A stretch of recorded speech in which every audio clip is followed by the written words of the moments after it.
నమస్కారం. లక్ష్మి చెప్పే కథలకు స్వాగతం. వీణులతో వీక్షించటానికి సిద్ధం కండి. ప్రియ సఖులు, ఇప్పుడు మనం ప్రముఖ సీనియర్ రచయిత శ్రీ పిఎస్ నారాయణ గారు రచించిన ఆమె ఒక ప్రశ్న ధారావాహికం నుండి 9వ భాగం వినేద్దామండి. ఉదయం 6 గంటలకు సుష్మ ఫోన్ చేసింది. కాశీపతి ఇంకా మంచం మీద నుంచి లేవలేదు. నేను ఇవాళ ఎక్కడికి రావటం లేదు, కాస్తంత ఎగతాళిగా అన్నాడు ముందుగా తానే. మన ప్రయాణం 10 రోజుల్లోకి వచ్చింది. ఇంతవరకు నేను మా బంధువులను కానీ స్నేహితురాలను కానీ కలవలేదు. మధ్యలో ఒక్క ఆదివారమే ఉంది. ఆ రోజు గెట్ టుగెదర్కు ఏర్పాటు చేయాలి. ఎక్కడ చేస్తే బాగుంటుంది, ఎలా చేస్తే బాగుంటుంది అనేది నిర్ణయించాలి అంది. ఎంతమందిని పిలుద్దాం అనుకుంటున్నారు? 50 మంది దాకా ఉంటారు. కాశీపతి ఆలోచిస్తున్నట్టుగా కొద్ది క్షణాలు ఆగాడు. మీ ఆవరణ చాలా బాగుంది. షామియానా వేయించి పూల మొక్కల మధ్య టేబుల్స్ వేస్తే సరే అన్నాడు. ఒక్క మొక్క నాశనమైనా మా అమ్మ నన్ను చంపేస్తుంది చెప్పింది. పోనీ మా మేడ మీద ఏర్పాటు చేసేదా? అది చాలా విశాలంగా ఉంటుంది. మీ అమ్మ నిన్ను చంపదా నా కోసం ఆ ఏర్పాటు చేశావంటే అంటూ పకపక నవ్వింది. ఏదైనా హోటల్లో పెడితే సరిపోతుంది కదా అంది. ప్రోగ్రామ్ని ఆదివారం కంటే శనివారం పెట్టు. వచ్చేది second Saturday. No rice, biryani, టిఫిన్లు, ఐస్ క్రీమ్ మీ ఇంట్లోనే సరిపోతుంది. హాలు పెద్దదే కదా అన్నాడు. మీ అమ్మ బిర్యానీ తింటుందా అడిగింది. చద్దన్నం మూట కట్టుకు తెచ్చుకుంటుందిలే. లేదంటే పెద్దవాళ్ల కోసం మీ అమ్మను కుక్కర్లో కాస్తంత అన్నం వండేసి కేరళ రసం పెట్టమను. క్యాటరర్నే ఏదైనా కర్రీ తెమ్మంటే సరిపోతుంది అన్నాడు. సరే, మా పక్క కాలనీలో క్యాటరర్ ఒక ఆమె ఉంది. అమ్మ అనటం బాగానే చేస్తుందని. సాయంత్రం వెళ్ళి మాట్లాడదాం. మా ఇంటి ఎదురుగానే టెంట్ హౌస్ ఉంది అంది. 4 వస్తావా అడిగింది. ఎలాగూ రాక తప్పదంటుంటివి కదా, అట్లాగే సికింద్రాబాద్ వెళ్ళి మంగళసూత్రాలు కొనుక్కొచ్చుకుంటే ఆ కార్యక్రమం ఏదో శుక్రవారం పూర్తి చేస్తే నీ గెట్ టుగెదరే మన రిసెప్షన్ కూడా అయిపోతుంది అన్నాడు. అలాగా, అయితే నేను మీ ఇంటికి వచ్చి అత్తయ్య గారితో మాట్లాడతాను. ఆ తాళిబొట్లు ఒక్కొక్క ఇంటికి ఒక్కో ఆచారం ఉంటుంది. వాటి సంగతి మీ మగవాళ్ళకేం తెలుస్తుంది కవ్విస్తున్నట్లుగా అంది. నా ప్రయత్నాల్లో నేనున్నాను కానీ తల్లి, నువ్వు వచ్చి ఆమెను కదిలించి నా కొంప ముంచబోకు అన్నాడు త్వరగా. పోనీ మా అమ్మను పంపించేదా? ఇంతకీ నెయ్యప్పం తిన్నావా లేదా అడిగింది. ఎక్కడ తిన్నిచ్చావు? క్యారియర్ తెచ్చావు, నాగార్జున సాగర్కు లాక్కెళ్ళావు. రాత్రిగా వచ్చింది అన్నాడు. అయితే ఇవాళ సాయంత్రం మా ఇంట్లో తిందువుగానిలే అంది. 11 గంటలకు నాగోలు నుండి చలపతిరావు బావమరిది వచ్చాడు. ఆ సమయంలో విశ్వనాథం వరండాలో కూర్చుని వార్తాపత్రిక చదువుతున్నాడు. 2 రోజులు బయట తిరిగి రావడంతో కాశీపతికి ఎక్కడికి వెళ్ళాలనిపించక తన గదిలో స్నేహితులకు ఫోన్ చేస్తూ కూర్చున్నాడు. ఇవాళంతా తల్లి ఎదుటే కూర్చుని ఆమెను సంతోషపరిస్తే ఆమెలో తన మనసులోని కోరికకు కాస్తంత సానుకూలత ఏర్పరచుకోవచ్చని ఆశ. 30 రోజులు సెలవు పెట్టి అమెరికా నుండి రావడానికి ముఖ్య కారణం పెళ్లి చేసుకుని వెళ్ళాలని. అయినా చూసిన సంబంధాలు వివిధ కారణాలతో వీగిపోయాయి. 3 ఒకటి ఖచ్చితంగా అవుతుందని అనుకున్నారు తల్లిదండ్రులు. ఆ విషయం తనకు ఫోన్లో చెప్పినప్పటి నుంచి ఎన్నో ఆలోచనలు చేశాడు. పెళ్ళవగానే తన ముందు అమెరికా వచ్చేస్తాడు. ఆ అమ్మాయికి వీసా రాగానే అటో ఇటో పెద్దవాళ్ళు తీసుకొచ్చి దించి కొన్నాళ్ళు తోడుగా ఉండి వెళ్తారు. ఇప్పుడైతే ఓ స్నేహితుడితో కలిసి అతడు అపార్ట్మెంట్లో ఉంటున్నాడు. వాళ్ళు వచ్చేలోగా తన ఇల్లు వెతుక్కోవాలి, వంట సామాగ్రి సమకూర్చుకోవాలి. బయలుదేరే ముందు అనుకున్నవన్నీ ఇలా పుట్టుక్కుమంటాయని శంషాబాద్ విమానాశ్రయంలోనే సుష్మ రూపంలో ఓ అప్సరస దిగి తన మనసంతా ఆక్రమిస్తుందని ఊహించలేకపోయాడు.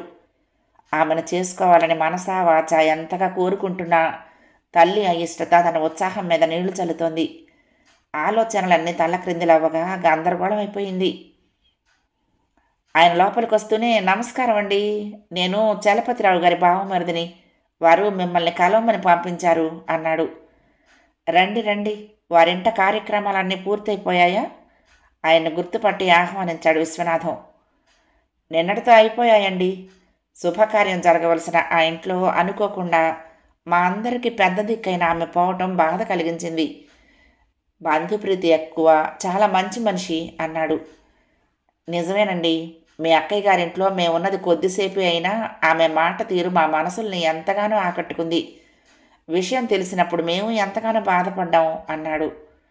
ఆయన ఇప్పుడు ఎందుకు వచ్చింది అర్థమైంది తండ్రి కొడుకులకి.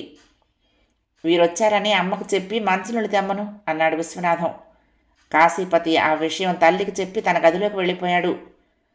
ఆమె ఆ వార్త వింటూనే ముఖమంతా విశాలం చేసుకుని నీళ్ల గ్లాసుతో బయటకొచ్చింది. అబ్బాయికి అమెరికా ప్రయాణం దగ్గర పడింది కదా, తమరి అభిప్రాయం తెలుసుకురమ్మనమని బావగారు పంపారు. చిన్నగా అసలు విషయంలోకి వచ్చాడాయన. విశ్వనాథానికి ఏం మాట్లాడాలో అర్థం కాలేదు. కొడుకు అప్పటికే తన మనసులోని మాట చెప్పేశాడు. కామాక్షి ఒప్పుకుంటే ఈ పాటికి లగ్నాలు కూడా నిర్ణయించి ఉండేవారు. ఏం చెప్పాలా అని ఆలోచిస్తున్నట్టుగా మౌనంగా ఉండిపోయాడాయన. కామాక్షి, కాఫీ కలుపుకురా అంటూ భార్యను లోపలికి పంపించాడు. గదిలోకి వెళ్ళినా తలుపు తీసే అట్టు పెట్టాడు కాశీపతి, వాళ్ళ మాటలు వినాలి అన్నట్లుగా. పిల్లవాడికి కూడా అమ్మాయి నచ్చడంతో మేము ఈ సంబంధం ఖాయం చేసుకుందామని అనుకుంటున్న సమయంలోనే ఈ అవాంతరం వచ్చింది. ఇప్పుడా వాడి తిరుగు ప్రయాణం 10 రోజుల్లోకి వచ్చింది. మాక పొరుగుళ్ళ నుంచి రావాల్సిన దగ్గర బంధువులు చాలామంది ఉన్నారు. అందుకే అబ్బాయి మళ్ళా 6 నెలలకి ఓ 15 రోజులు సెలవు పెట్టి వస్తాను, అప్పుడు చూద్దాంలే అంటున్నాడు. నాకు కూడా వాడి సలహా సమంజసంగానే ఉన్నట్లు అనిపిస్తోంది. అటు మీకు నిన్నటి దాకా ఈ హడావుడి. ఇప్పుడు పెళ్ళంటే మాటలతో అయ్యే పని కాదు. ఎన్నో ఏర్పాట్లు చూడటమే కాకుండా ఈ 10 రోజుల్లోనూ మంచి లగ్నము దొరకాలి అన్నాడు. వచ్చిన ఆయనకు ఏం మాట్లాడాలో అర్థం కాలేదు. నిజమే అనుకోండి, మా బావగారికి మేమందరం అండగా ఉంటాం కాబట్టి ఏర్పాట్లకు ఇబ్బంది ఉండదు. మీరన్నట్లే మంచి లగ్నం దొరికితే వెంటనే అయినా చేసేయొచ్చు. బంధువులను ఆహ్వానించడానికి, వారు రావటానికి ఇబ్బంది అంటారా? వాట్సాప్లో శుభలేఖ పెట్టేయటమే. రైలు ప్రయాణాలకు తత్కాలు ఎలాగూ ఉండనే ఉంది అన్నాడు. ఆయన మాటల్ని బట్టి తాము సరే అంటే వెంటనే నిర్వహించేందుకు తయారుగానే ఉన్నట్టుగా తోస్తోంది. అయితే వివాహం అనేది వధూవరులిద్దరూ మనస్ఫూర్తిగా ఇష్టపడినప్పుడు చేస్తేనే వాళ్ళ సంసారం ఏ కలతలు లేకుండా నడిచిపోయేది. కానీ వీడు చూడబోతే సుషిమనే భార్యగా చేసుకోవాలనే పట్టుదల మీద ఉన్నాడు. ఇప్పుడు త్వరపడి తాము నిర్ణయం తీసుకుంటే వాడి భవిష్యత్తు ఎలా ఉంటుందో మరి. అది మనసులో పెట్టుకునే విశ్వనాథం, అంటే అలా కాదులేండి, అంత హడావుడు దేనికి? అబ్బాయి మళ్ళీ త్వరలోనే వస్తానంటున్నాడు కదా, అప్పుడు ఆలోచిద్దాము. అటు మీ బావగారిని కూడా పూర్తిగా కోలుకొనివ్వండి అన్నాడు. కానీ ఆయన అంత తేలిగ్గా వదిలిపెట్టే రకంలా లేడు.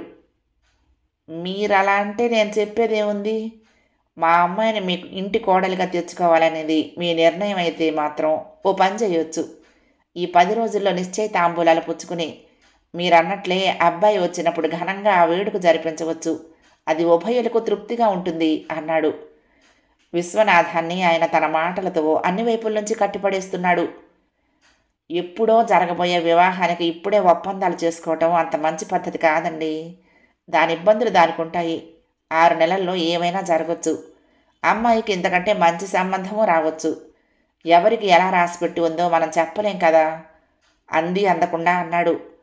ఆయనకు అర్థమైపోయింది ఇది అయ్యే సంబంధం కాదని. ఆయనకు కాఫీ ఇచ్చి తలుపు దగ్గరే నిలబడి ఉన్న కామాక్షి భర్తను చిరాగ్గా చూస్తున్నది.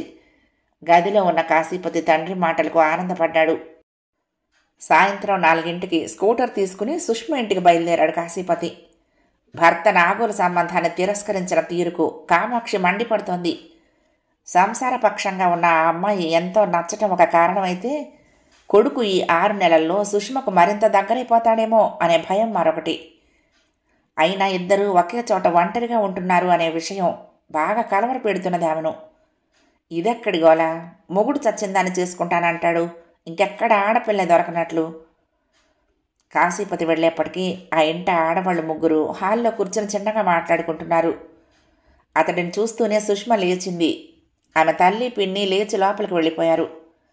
ఇంతకీ క్యాటరర్తో మాట్లాడావా, లేకపోతే ఇప్పుడు వెళ్ళాలా అడిగాడు కాశీపతి. ఇంకా లేదు, మూడు పోయింది అంది పేలవంగా సుష్మ. గెట్ టుగెదర్ ఏర్పాటు చేద్దామా వద్దా అని ఆలోచిస్తున్నాను. అంతగా అయితే క్యాబ్ తీసుకుని వెళ్ళి చూడాల్సిన వాళ్ళని అందరినీ చూస్తే సరిపోతుంది అనిపిస్తోంది అంది. ఏమైంది అంత అప్సెట్ అవ్వటానికి ఆశ్చర్యంగా అడిగాడు. కీర్తి విషయంలోనే ఆ వెధవ మా బాబాయికి 1 గంట క్రితం ఫోన్ చేసి, మీ అమ్మాయి వివాహం మా పిల్లవాడితో నేను అడిగిన 20 లక్షలు ఇచ్చి చేస్తారా, లేకపోతే ఇంకొకరు 25 లక్షలు ఇస్తామంటూ వచ్చారు, ఒప్పేసుకోమంటారా అంటూ వార్నింగ్ ఇచ్చాడు. మళ్ళా ఎల్లుండి ఇదే సమయానికి ఫోన్ చేస్తాడట. ఈలోగా నిర్ణయం తీసుకోవాలట అంది. మల్లిక 2 నెయ్యప్పాలు ప్లేట్లో పెట్టుకుని తీసుకొచ్చి కాశీపతి ముందు టీపై మీద పెట్టింది. సుష్మ పొద్దున్నే చెప్పింది సాయంత్రం ఆయన వస్తే అవి పెట్టాలంటూ. మల్లికకు మనసులో ఎలాగైనా కాశీపతిని తన అల్లుడిగా చేసుకోవాలని కోరికగా ఉంది. కూతురు ఆ మాట చెప్పినప్పుడు అననే అంది, ఆలస్యం దేనికి, పెళ్లి చేసుకుని వెళ్ళి హాయిగా ఉండక అక్కడ మాకు నువ్వు ఒంటరిగా ఉన్నావనే భయం పోతుంది అంది. సుష్మ నవ్వేసింది. భలే మాట్లాడతావమ్మా నువ్వు. ఒంటరిగా ఆడ మగ కోట్లలో ఉన్నారు. వాళ్ళంతా మీలాగానే భయపడుతున్నారా? అలాంటి భయం ఏదైనా ఉంటే నాకుండాలి అంది. నీకేం భయమే, మగర ఇళ్ళ పెరిగావు. మా భయం సంగతి మేము చెప్తున్నది మొహం ముడుచుకుంటూ అందామె. సుష్మ తల్లి వెనక్కు వెళ్ళి భుజం మీద చేతులు వేసి గుండెలకు హత్తుకుంటూ, కూతురి కోసం అమ్మ కాకపోతే ఎవరు భయపడతారు? అందున ఈ అమ్మకు ఉన్నది ఒక్కగానొక్క ముద్దుల కూతురైతే, పోనీలే కాలిఫోర్నియా వెళ్ళగానే ఓ పప్పిని పెంచుకుంటాను తోడుగా అంటూ తల్లిని ముద్దు పెట్టుకుంది. పోవే, బుద్ధి లేకపోతే సరే. పెళ్లి చేసుకుని మొగుడుతో ఉండవే అంటే కుక్క పిల్లని పెంచుకుంటానంటావా? పొగరే నీకు, ఎగతాళా? కోపంగా అరుస్తున్నట్లే అంటున్న ఆమె కళ్ళు తడుస్తున్నాయని, గొంతు జీరబోతున్నదని గ్రహించింది సుష్మ. తల్లిని మరింత గట్టిగా పట్టుకుని తన వైపుకు తిప్పుకుంటూ, చెప్పాను కదమ్మా, మేం పెళ్లి చేసుకోవటానికి రెడీగానే ఉన్నాము. కానీ వాళ్ళ అమ్మ కూడా అంగీకరిస్తే మా భవిష్యత్తు ఆనందంగా గడిచిపోతుందనేది మా ఆలోచన. మా మూలంగా పెద్దవాళ్ళు క్షోభపడటం ఇద్దరికీ ఇష్టం లేదు. ఆమె మనసు మార్చుకుని అంగీకారం తెలిపేంత వరకు ఆగాలనే నిర్ణయించుకున్నాము. ఎప్పటికైనా అతడే నీ అల్లుడవుతాడు, సరేనా అంది అనునయంగా. ఆ 4 అక్షంతలు పడేంతవరకైనా కాస్త జాగ్రత్తగా ఉండండి. అంతగా రాసుకు పూసుకు తిరుగుతూ నలుగురి నోళ్లలో నానొద్దు. పిన్ని అడగనే అడిగింది, తన కూతురులాగానే నువ్వు తయారవుతున్నావా అని. పిల్లలు ఇలా తయారవటానికి మన పెంపక లోపమా అక్కయ్య అంటూ ఎంతగానో బాధపడింది అంది మల్లిక. చర్రున కోపం వచ్చింది సుష్మకు. మీ తోడిగోడల్ని తన కూతురి సంగతి చూసుకోమను, అంతేగాని నా గురించి ఎక్కువ తక్కువలు మాట్లాడొద్దని చెప్పు. విసురుగా బయటకు వచ్చేసింది సుష్మ. నువ్వు చెప్పింది కరెక్టే. అత్తయ్య గారికి స్వీట్ ఇంత బాగా చేసినందుకు అభినందనలు చెప్పాలి. సరే కానీ కీర్తి ఏమన్నది అతడు అలా ఫోన్ చేశాడు అంటే అడిగాడు. ఏది, అది సాయంత్రం ఆఫీసు నుండి వస్తే కానీ మరోసారి గోల జరగదు. తెలిసిందే కదా, మనం ఏం చెప్పినా దానిది ఒకటే మాట. ప్రదీప్తో మాట్లాడతానులే, అనవసరంగా కంగారు పడబోకండి అనటం అంది. పోనీ నేను మాట్లాడనా? అతడి బ్యాక్గ్రౌండ్ అలాంటిది అయినప్పుడు భవిష్యత్తు గురించి కూడా ఆలోచించడం మంచిది కదా అన్నాడు. ఎదురు సోఫాలో కూర్చున్న సుష్మ లేచొచ్చి అతడికి కాస్తంత దూరంలో అదే సోఫాలో కూర్చుంటూ అతడి వైపుకు వంగింది. అలాంటివన్నీ అయిపోయాయి. ఇంకా ఎవ్వరు చెప్పినా ఏం చెప్పినా వినే స్థితిలో లేదు. అసలు నాకు అనుమానం వస్తున్నది, ఇది ఆ తండ్రి ఆడుతున్న నాటకమేనా లేక తండ్రి కొడుకులిద్దరూ కలిసి ఆడుతున్నారా అని. ప్రదీప్ మంచివాడనే తెలిసింది కదా. డబ్బు దగ్గరికి వచ్చేటప్పటికి ఎంతటి వాడైనా క్షణాల్లో మారిపోతాడు. అది నా అనుమానమేలే. మా స్నేహితురాలి తండ్రి పెద్ద పోలీస్ ఆఫీసరు. ఆయన సాయం తీసుకుందాం అనుకుంటున్నాను నిజానిజాలు తెలుసుకునేందుకు. ప్రదీప్కు దురాలోచనలు లేకపోతే వాళ్ళని అమెరికా పంపించేసి నిశ్చింతగా ఉండొచ్చు. అటు బాబాయి పిన్ని కూడా ప్రశాంతంగా ఉంటారు అంది. ముగ్గురు భోజనాలు చేశారు. కామాక్షి ఇది వరకట్లా కొడుకుతో స్వేచ్ఛగా మాట్లాడలేకపోతుంది. అతడి వేషాలు అలా ఉంటే పొద్దున్న నాగోలు నుంచి వచ్చిన ఆయన్ను భర్త తిప్పి పంపటం మరింత బాధ కలిగిస్తున్నది. విశ్వనాథానికి భోజనం చేసిన దగ్గర నుంచి ఆయాసంగా ఉన్నట్లు అనిపించడంతో వరండాలో అటు ఇటు తిరిగాడు. ఆయాసానికి తోడు గుండెల్లో సన్నగా నొప్పి అసహనంగా కదులుతున్నాడు. వరండాలోకి వచ్చిన కొడుకుతో, ఎందుకో ఇబ్బందిగా ఉన్నదిరా అన్నాడు గుండె మీద చెయ్యి వేసి రుద్దుకుంటూ. గ్యాస్గానే చేరిందేమో ఆయన దగ్గరకల్లా వచ్చి అన్నాడు కాశీపతి. ఇప్పుడు ప్రతి వాళ్లకు అదే కంప్లైంట్ అన్నాడు. కాసేపు ఉంటున్నది, కాసేపు తగ్గుతున్నది, ఊపిరి కుట్టు పట్టిందా అన్నట్టుగా నొప్పి అన్నాడు విశ్వనాథం. డాక్టర్ దగ్గరికి వెళ్దామా నాన్న? ఆయన సంశయిస్తున్నట్టుగా ఆగాడు. గ్యాస్ మాత్రం బొగ్గన పెట్టుకున్నాను, కాసేపు చూద్దాం తగ్గుతుందేమో. ఆలస్యం చేయటం దేనికి, చూపించుకొస్తే సరిపోతుంది, క్యాబ్ బుక్ చేస్తాను అంటూ తన గదిలోకి వెళ్ళాడు సెల్ కోసం. సరిగ్గా అప్పుడే కాల్ వచ్చింది సుష్మ నుంచి. నేను అన్నదే అయ్యింది. ఆ విషయం చెప్తే దానిలో కంగారే లేదు. ప్రదీప్కి చెప్తానులే, తండ్రి కొడుకులు చూసుకుంటారు అని చాలా తేలిగ్గా అనేస్తూ నా ముందు నుంచి వెళ్ళిపోయింది. అసలు దాని ధైర్యం ఏమిటో అర్థం కావటం లేదు అంది. నాన్న కాస్త ఇబ్బంది పడుతున్నాడు, ఛాతీలో నొప్పిగా ఉన్నదిట, డాక్టర్ దగ్గరికి తీసుకువెళ్దాం అనుకుంటున్నాను అన్నాడు చిన్నగా. ఇంకా అనుకుంటూ ఉండటం ఏంటి, తీసుకువెళ్ళక? నేను వస్తున్నా. మాకు బాగా తెలిసిన ఒక కార్డియాలజిస్ట్ ఖైరతాబాద్లో ఉన్నారు, ఆయనతో మాట్లాడతాను. ఈలోగా మీరు ఆసుపత్రికి వెళ్ళేందుకు రెడీ అవ్వండి అని ఫోన్ ఆఫ్ చేసింది, కాశీపతికి మరొక మాటకు అవకాశం ఇవ్వకుండా. వెంటనే తన గదిలో నుంచి బయటకు వచ్చి, నాన్న బట్టలు మార్చుకో, ఆసుపత్రికి వెళ్దాము. సుష్మకు తెలిసిన కార్డియాలజిస్టు ఖైరతాబాద్లో ఉన్నాడట, వెళ్ళి చూపించుకొద్దాం అంటూ తల్లిని పిలిచి విషయం చెప్పాడు. కొడుకు మాట వింటూనే కంగారు పడిపోయింది కామాక్షి. నేను వస్తానురా, క్యాబ్ బుక్ చేయి అంటూ కొడుకును తొందర పెట్టసాగింది. తర్వాత పావుగంటలోనే వాకిట్లో అంబులెన్స్ ఆగటంతోనే అందులో నుంచి సుష్మ దిగింది. దాంట్లోనే వచ్చిన జూనియర్ డాక్టర్ వడివడిగా విశ్వనాథానికి బీపీ చూశాడు. స్టెథోస్కోప్ పెట్టి హార్ట్ బీట్ చూశాడు. వెళ్దామండి, ప్రమాదం ఏమీ లేదు, ఈసీజీ కూడా చూసి నార్మల్గా ఉంటే వచ్చేయొచ్చు అన్నాడు. అది సోమాజిగూడ నుండి వచ్చిన ఓ కార్పొరేట్ హాస్పిటల్ అంబులెన్స్. సుష్మకు తెలిసిన ఆయన ఆ హాస్పిటల్లోనే అప్పుడు డ్యూటీలో ఉన్నాడు. అందుకే సుష్మ ఫోన్ చేయగానే హాస్పిటల్ అంబులెన్స్ పంపించాడు. నిమిషాల్లో సుష్మ ఎలా వచ్చిందో అర్థం కాలేదు కామాక్షికి. అసహనంగా కొడుకు వంక చూసింది. మీరెందుకు అత్తయ్య గారు, ఇంట్లో ఉండండి.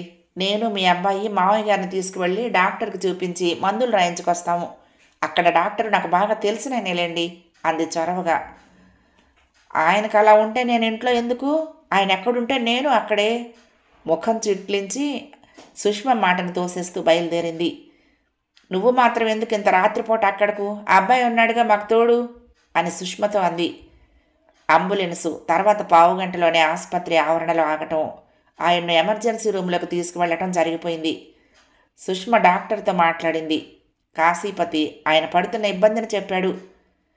పరీక్ష చేసి సమస్య ఏమిటో తేలనివ్వండి, ఏం చెయ్యాలో ఆలోచిద్దాం అంటూ లోపలికి వెళ్ళబోతూ, బీపీ కానీ షుగర్ కానీ ఉందా వారికి అని అడిగాడు డాక్టర్. అత్తయ్య గారు అనటం షుగర్ ఉన్నదని సుష్మ అంది. సిగరెట్లు తాగుతారా? ఆయన వేసే ప్రశ్నలకు కాశీపతి సమాధానం చెప్తూనే ఉన్నాడు.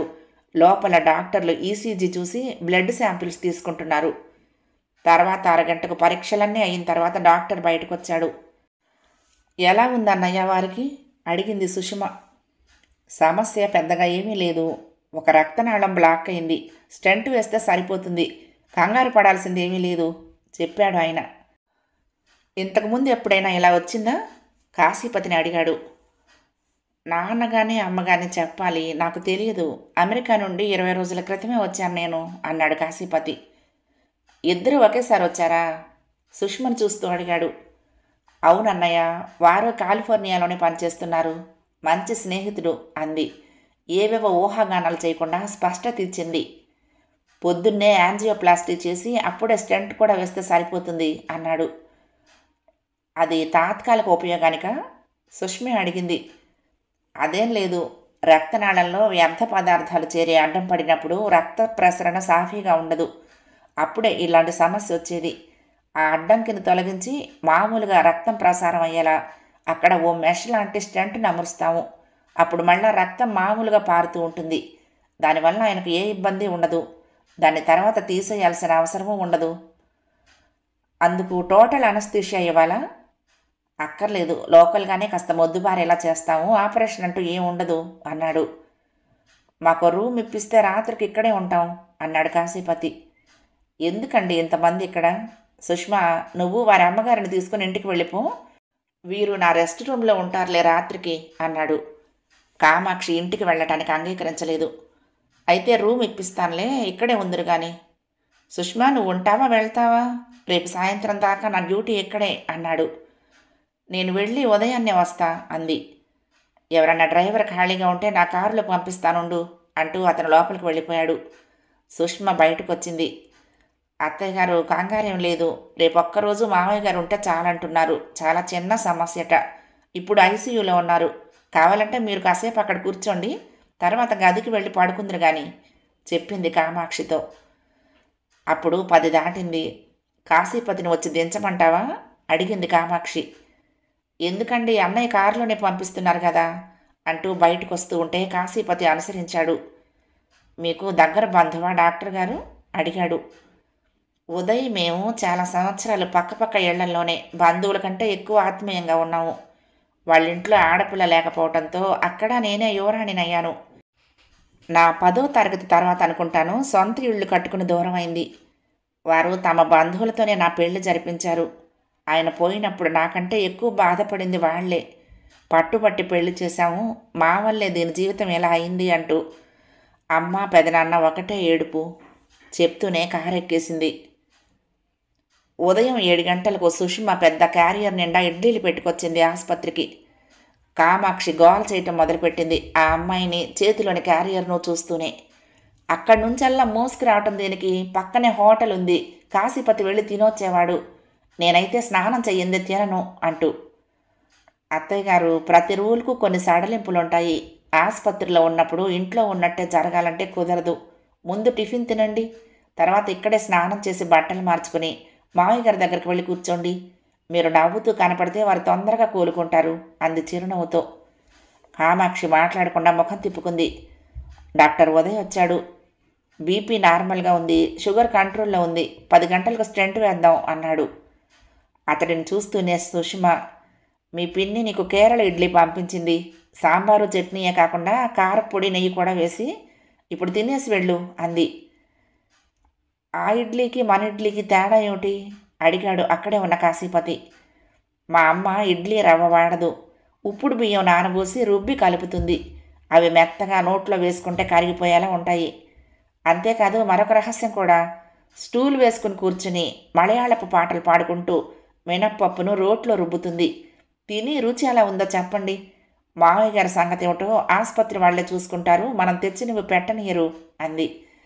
ఉదయ్ ఆ గదిలోనే కూర్చుని 4 ఇడ్లీలు తిని వెళ్ళిపోయాడు. ఈలోగా కాశీపతి వెళ్ళి తండ్రిని చూసొచ్చాడు. అతను రాగానే కామాక్షి వెళ్ళి కూర్చుంది. ఆమెకైతే ఐసీయూలో బెడ్ మీద పడుకున్న భర్తను చూస్తూ ఉంటే ఏడుపు ముంచుకొస్తోంది. తగ్గి సుఖంగా ఇంటికి వెళ్తామా లేదా అనేది ఆమె భయం.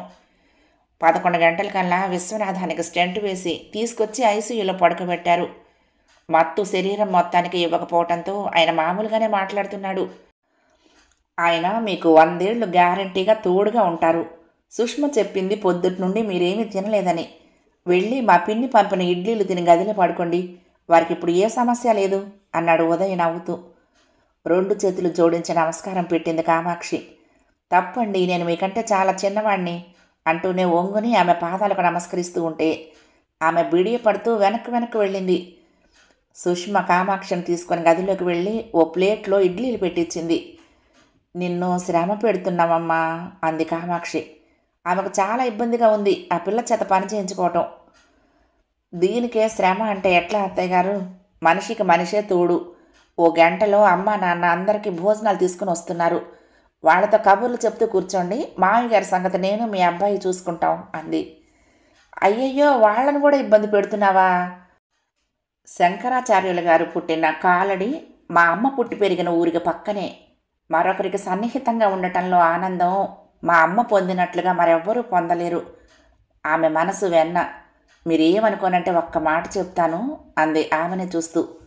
ఉలిక్కిపడి చూసింది కామాక్షి. కాశీపతిని పెళ్లి చేసుకుంటానని అంటుందా ఏమిటి కొంపతీసి? గుండె గొబగొబలాడింది. మొన్న నా పుట్టినరోజు నాడు వృద్ధాశ్రమంలో రుక్మిణమ్మ గారితో మాట్లాడినప్పుడు కానీ పెద్దవాళ్ళు పిల్లలు ఎందుకు కలిసి ఉండాలో నా బుర్రకు ఎక్కలేదు.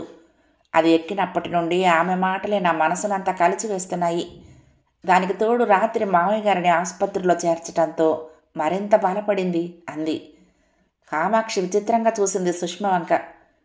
నిన్న రాత్రి మీ అబ్బాయి ఇక్కడ ఉన్నారు కాబట్టి ఏ ఇబ్బంది లేకుండా మావయ్య గారిని ఆసుపత్రికి తీసుకువెళ్ళి రాగలిగారు, లేకపోతే మీరెంత హైరాణ పడి ఉండేవారు అంది. నిజమేనమ్మా, నేను రోజు పూజ చేసే లలితే నన్ను ఆదుకుని అబ్బాయిని ఇక్కడ ఉంచింది ఈ సమయంలో. అందుకేనండి నేను చెప్తున్నది, ఇక మీరు మీ అబ్బాయిని అమెరికా వెళ్ళనివ్వకండి, ఎవరి కోసం సంపాదించాలట అక్కడికి వెళ్ళి అంది. కామాక్షి మనసును ఆ మాట ఎంతగానో తేలికపరిచింది.